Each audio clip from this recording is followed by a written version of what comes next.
This is kabarinews.com. Nama saya John Uy dari San Francisco. Pada hari ini kami ada Jason Lee, pengacara dari Los Angeles, dan Jason Lee akan bicarakan mengenai asuransi, terutama business interruption. Jason, apa kabar? Baik. Terima kasih Pak John memberikan kesempatan buat saya ini untuk share informasi mengenai business interruption insurance ya. Terima kasih Pak John. I hope you're doing well. Everybody's doing well. That's good. Jadi memang sekarang zamannya COVID-19 ini sangat mempengaruhi seluruh dunia ini, bukan hanya Amerika saja. Termasuk kita juga di kota-kota masing-masing, di kehidupan kita, semuanya terpengaruh. Jadi yang hari ini saya ingin bicarakan mengenai yang punya bisnis ya di Amerika sini, terutama yang di California ya. Jadi karena akibat COVID-19 ini, jadi kita ada governor, mayor yang memberikan peraturan untuk shut down the business gitu ya, kecuali essential business gitu ya. Tapi banyak juga yang essential business, contohnya restoran yang terpengaruh juga. Kalau sebelumnya itu bisa ada dine-in, sekarang harus to go semuanya.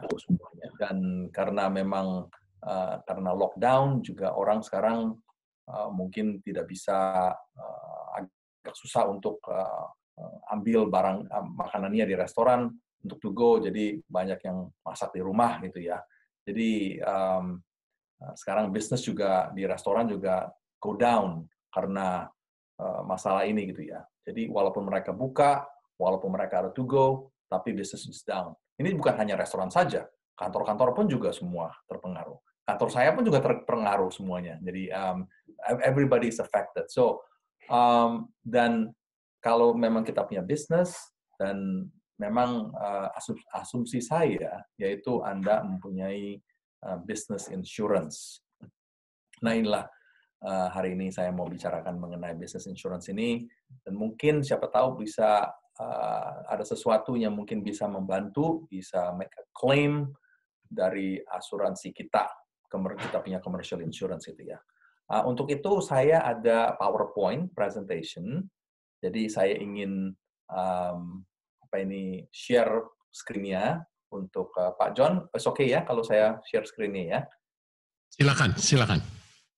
So, jadi ini saya share screen. Terima kasih Pak John memberikan kesempatan untuk share screen saya ini. Jadi karena ini bisa lebih jelas ya mungkin ya. Jadi ini potensi ya untuk make an insurance claim dari business insurance Anda ini. Here's some rules ya yang mungkin with any contract actually. So we have some things that you should do untuk just to try to figure this thing out. Ini kalau contohnya kalau Anda ini mau usahakan sendiri, bisa lihat apakah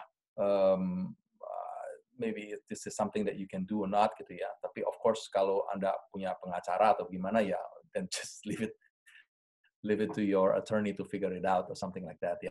Tapi just as a preliminary gitu, sebelumnya kayak lawyer atau gimana, mungkin bisa pelajarin dulu sedikit, maybe who knows if there's a possibility yang mungkin baru di pursue it with the attorney gitu ya.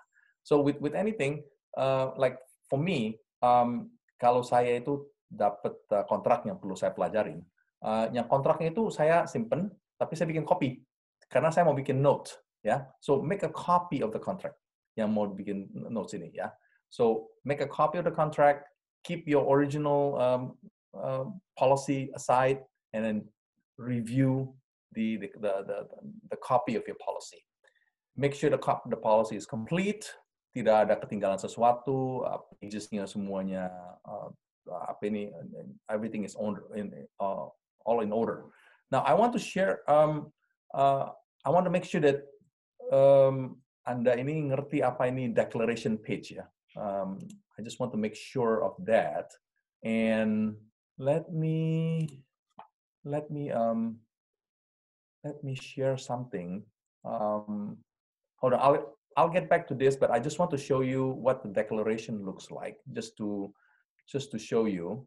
Okay, so this is a sample declaration page. Yeah, it looks something like this, and it's got your, you're supposed to have the name of the insured here and the address. Okay, then and what kind of business, and then you have the deductible amount, building, business income, liability, limits of liability, 1 million per occurrence, and then 2 million aggregate.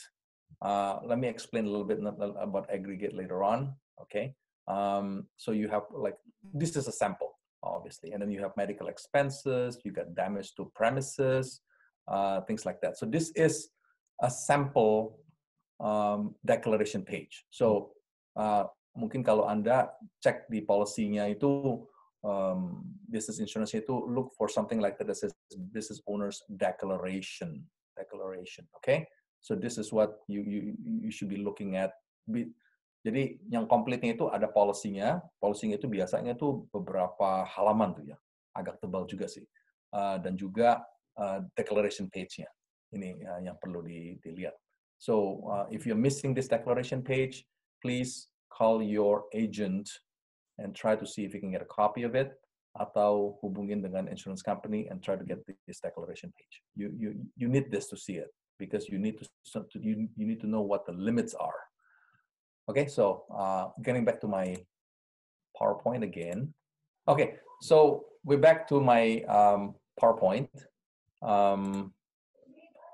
Anyway, so go over the declaration page. Okay, and I just show you the sample. Perlu dibaca di policy-nya itu the definition of insured. Okay, read what it says in there, what the definition of insured is. Also figure out if the limits are burning. Now, burning is a terminology sih ya. Tadi saya waktu tunjukin declaration page itu tuh ada tertulis $1 juta per occurrence. Udah gitu 2 juta aggregate ya. Nah, kalau if the limits are burning, artinya termasuk berapanya mereka keluarkan uang untuk to defend the claim.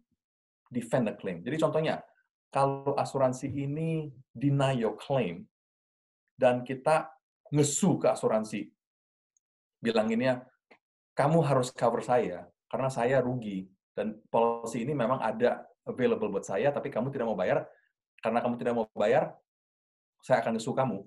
Dan terpaksa asuransi ini harus membela diri, pakai lawyer, pergi ke pengadilan, dan mungkin kalau contohnya kalau kasusnya di pengadilan itu 1 tahun, dan dia terus bayar ke lawyernya, jadi kalau ongkos lawsuit-nya ini bisa lebih dari 1 juta, atau bagaimana, nah itu dari aggregate-nya itu tuh, yang tertulis tadi itu 2 juta itu biasanya tuh defense cost-nya itu untuk pergi ke pengadilan itu diambil dari sana, dari 2 jutanya gitu. Jadi contohnya, kalau ongkos ke pengadilan itu, lawsuit-nya itu, buat dianya itu, ke asuransinya itu 1,5 juta, jadi walaupun kita menang, kita hanya bisa dapat paling-paling 500.000 gitu.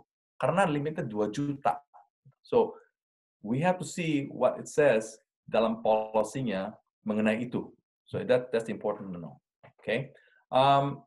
Juga baca, very important, exclusions. Apa yang tidak di-cover. Apa yang tidak di-cover. So, read the exclusion, tapi ada juga exceptions to the exclusions. So, inside the exclusion, there's an exception to it. Ada yang sesuatu yang mungkin bisa di-cover juga gitu loh. Walaupun di-excluded, tapi bisa juga di-cover. So, that's something that you need to know about that. And read the definition in the policy, karena dalam policy itu selalu ada definisinya. Artinya covered property itu artinya apa? Insured artinya apa? Aggregate artinya apa? Semuanya itu ditulis, harus pelajarin, harus di ngertiin gitu ya definitionnya. Pay attention to the keywords, phrases. So like again, aggregate.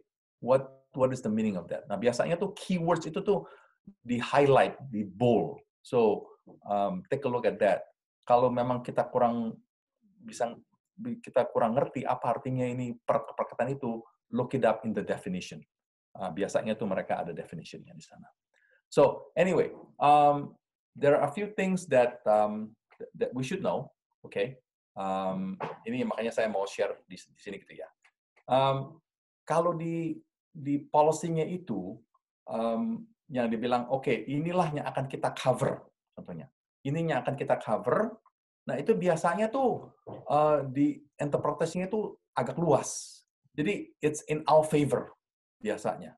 Because, it's good for us. Jadi, contohnya, kalau perkataannya itu, definisinya itu mungkin kurang begitu jelas, tapi kalau sampai kita pergi ke pengadilan, interpretasinya itu lebih memihak kita gitu loh. Kita sebagai orang yang kita sebagai business owner-nya, kita yang it's in our favor. Nah, kalau ada perkataan-perkataan yang exclusion yang tidak di-cover maksudnya itu. Nah, itu biasanya tuh diinterpretasinya itu sangat narrow dan itu lebih merugikan ke pihak asuransi. Karena sistemnya begini ya. Ini kan produknya ini asuransi. Jadi pengadilan juga tahu kalau waktu kita beli asuransi ini, kita tidak bisa bargain dengan mereka. Kita tidak bisa bargain dengan perkataan-perkataan inilah segala macam kayak gitu. Jadi pengadilan juga tahu karena begitu. Jadi mereka lebih memihak consumer, memihak business owner daripada ke asuransi. So, kalau ada sesuatu yang di-cover dan kurang begitu jelas, biasanya kita yang we get the benefit of doubt. Dan kalau ada exclusion, biasanya tuh kalau kurang jelas, kebanyakan tuh pengadilan itu lebih ke pihak kita gitu maksudnya daripada pihak asuransi. We also have to make sure that we are covered. Make sure you have the policy period that you're covered the policy, okay? So that's something that we need to make sure that we are covered. The asuransi juga harus membuktikan bahwa ada sesuatu kasus yang di-excluded, that the exclusion applies. They have to prove that. They have to establish that. And the exclusions-nya itu harus jelas, nggak bisa satu paragraf tuh di tengah-tengahnya gitu. So no, the exclusion has to be very clear, has to be in bold, and you have to be able to understand that. Jangan sampai berbelit-belit gitu. So it has to be very clear. So then istilahnya kita harus tahu lah bahwa it's not covered, gitu ya. Jangan sampai kita merasa kayaknya di cover atau enggak ya dengan perkataannya gitu. So that's something that we have to know. There are some things that we need to. There are some coverages that we can consider. Ini yang saya tulis ini nih: property damage, business income, extra expense, and civil authority coverage. And I'll go over them. For the business income, it says usually kita akan bayar. Ini maksudnya itu asuransi ya. Mereka akan bayar direct physical loss atau physical damage, ya, yang akibat from this situation, the covered cause of loss, that situation, gitu ya. So it has to be direct physical loss or physical damage. Nah, biasanya it's usually when you talk about physical loss, kita contohnya kalau ada something happen, let's say for example ada pesawat gitu ya yang jatuh dan kita punya properti rusak gitu, atau ada mobil yang nabrak kita punya bangunan dan rusak, that's a physical loss, right? So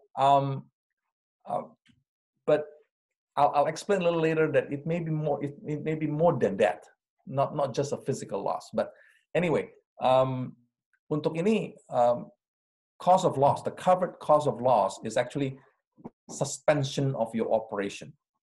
Okay, suspension of your operation. Jadi berarti Anda harus stop operation of your business. So that's something that's your loss of business income. Again, like I said, usually kalau menurut di California sini, there's a case in 2010 yang menyatakan bahwa it's a direct physical loss, it's an actual loss caused by this situation gitu ya. But there are also other courts yang menyatakan bahwa it could be a physical loss too. For example, amonia. Amonia itu kan yang sangat keras sekali baunya ya. Amonia itu dirilis ke building. Itu dianggap oleh satu court bahwa that's also a physical loss. Okay, even though amonia itu cuma hanya bau saja, bangunannya tidak rusak, nothing happened, tapi dianggap physical loss. Then there's another one, smoke, temporary smoke because of the wildfire. And this is to an outdoor theater in Oregon. Okay, outdoor theater. Imagine there's a smoke from the wildfire, Oregon theater, and because of that smoke, and there's no physical damage to the outdoor theater, tapi dianggap juga as physical loss. There's another one. A house built with a Chinese drywall, they release toxic gas. Jadi dia punya orangnya ini harus keluar, move out. That's also considered as a physical loss. Even though there's the wall is there, nothing happened to the wall. Wallnya tidak roboh, nothing. Still functional as a wall, but it's considered as a physical loss. So what I'm saying is, jangan hanya interpretasinya itu physical, berarti bangunannya itu harus rusak, baru kita bisa make a claim. My point is, walaupun tidak ada physical damage, you can also make an argument bahwa you have a physical loss. Okay? And I'm only saying this because COVID-19 is a virus. Okay? Kalau Anda punya restoran, dan akibat ini virus ini, contohnya ada virus yang masuk ke restoran Anda, dan restoran Anda ini jadi kena ada infection-nya di restoran. Mungkin ada worker di sana yang pernah kena COVID-19 di sana, dan Anda harus close the restaurant sama sekali, totally close the kitchen, and you cannot operate. There's no damage to the restaurant, but the problem is you cannot operate, and so this may qualify as a physical loss. So anyway, so they will pay for the actual loss of business income. We will pay for the actual loss of business income for the suspension of your operation during the period of restoration. So insurance company itu kalau memang ternyata merasa bahwa ya Anda itu eligible for the claim, then they will pay the actual loss of your business income. So, okay, so that's something that's possible. Also, extra expense. For example, yang seperti saya tadi bilang itu, selain daripada Anda kekurangan tidak ada income karena restoran yang harus tutup contohnya, tapi Anda harus ada extra expense untuk bersihin kitchen-nya. Mesti mungkin manggil orang datang khusus untuk sanitize the kitchen, dan itu mungkin bisa beribu-ribu dolar. That's also going to be paid by your insurance company. So that's covered should be covered in the policy as well. Now this is something that I'll get to it a little later on something else also. Tapi ini ada additional coverage for civil authority. Please look it up in your policy. Ya, ini menyatakan bahwa ini bisa nge-apply untuk actual loss of business kalau contohnya Anda itu dicegah oleh pemerintah. Maksudnya pemerintah itu melarang Anda buka bisnis Anda. So, and this is what we have right now in California, all over the country, is that when we have a lockdown and the government or the governor or the mayor menyatakan bahwa you have to close your business because we want you to stay at home, and so we have the pemerintahnya yang maksa kita untuk tutup bisnisnya. Kita punya office, kita punya whatever business that you have, and you have to stop doing your business. So this is something that it may be covered in your policy. So please check it up with the civil authority coverage. Okay. Now, unfortunately, nowadays, ada beberapa policy yang ada virus exclusion. Or even if they have virus coverage, it's limited in coverage. So they will say that they will not pay for any loss or damage caused by any virus, bacteria, or microorganism, okay, that could result in physical distress, illness, or disease. And this is what we are right now, COVID-19. So if your policy says there's a virus exclusion, yeah, that could be a little bit problematic, but not for sure. Okay, here's the reason. Dalam situasi sekarang ini ada dua possibility, ada dua faktor kenapa bisnis Anda ditutup. Satu, karena situasi kita sekarang ini ada COVID-19. That's one faktor ya, satu reason ya. Yang kedua yaitu pemerintah yang suruh kita stop. Pemerintah yang suruh kita tutup. So there are two possibility. Okay? Jadi walaupun dalam policy-nya itu tertulis ada virus exclusion, but you can try to use the civil authority coverage. Okay? So again, there's this efficient proximate cause. Jadi kalau kita ada different causes, one can be caused, the reason why we close our business is, one is because of COVID-19, the other one is because the government told us to shut down. So we can argue that it's not because of the COVID-19 we close the business, but it's because the government told us to shut it down. So we can make an argument for that in court. Kalau contohnya kalau kita di-deny dia punya klaimnya gitu sih ya. So, in conclusion, I'm saying that even if you don't think that you're covered, okay, make a claim anyway. Make a claim anyway, okay? Call your insurance company, claims department, make a claim, kasih dia tahu bahwa kamu itu, bisnis Anda ini tidak bisa beroperation dan rugi, business loss, and you want to make a claim for that business loss. Now, mungkin di-deny, tapi mereka harus conduct a full, fair, and thorough investigation sebelum mereka deny. Karena kalau tidak, contohnya nih, kalau Anda telepon, make a claim, dan keesokan harinya Anda terima surat dari mereka menyatakan bahwa denied, gitu ya. How can they do a full, fair, and thorough investigation in one day? That could be problematic for them. Anda mungkin bisa ngesu mereka on a different theory, which is bad faith. Okay, not because of that. It's because of bad faith. So, you know, they're supposed to do a thorough investigation. Baru kalau mereka merasa setelah investigation this claim is not applicable, then they deny the claim. Then okay, we can file a lawsuit if that's what you want. So anyway, that is something that's definitely possible. This is I hope you can pull out your policy, take a look at it, and see if some of these things yang baru saya mention itu it's something that's there. And kalau when you're in doubt and you're not sure, contact your attorney, check and see if mungkin bisa dibantu gitu ya, and hopefully it can help you, and then at least you can get compensated for your loss. So that's something that I want to share with all of you today, and I hope it's beneficial to all of you. Thank you, John, for giving me the opportunity. Terima kasih Jason untuk informasinya, dan juga terima kasih ke pemirsa Kabari. Sampai kita berjumpa lagi. Terima kasih.